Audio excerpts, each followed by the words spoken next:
Here we have a 2022 Audi S8 that we just had in the shop for some programming wizardry. We're able to use the factory scan tool to unlock and change a lot of things in these newer cars. Since this S8 is equipped with air suspension, we actually lowered the ride height of this vehicle. We could change the calibration values and essentially tell the car it's sitting too high in order to lower it. There's no modules, wiring, or any hardware that's changed to lower these cars, so it's a virtually invisible drop. With this S8, the owner wanted a pretty subtle drop compared to factory, so we lowered this car half an inch from the factory ride height, although it has room to go probably another half inch lower until it's fully maxed out. It's currently in the dynamic ride height, which is the lowest height possible.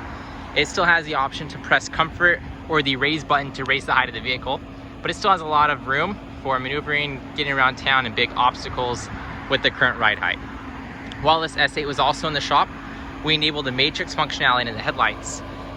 Most of these newer cars have matrix lights. The hardware is there, it's just the software is disabled for the US market. So we're able to read these modules, send the information to Europe, and have some module software sent back to us that's basically Euro spec software for American spec cars. So now at nighttime, the full matrix capabilities will work with these headlights. We did some other coding tweaks while we were in there, and we disabled the orange marker light that's in the side of these headlights, kind of going for more Euro look.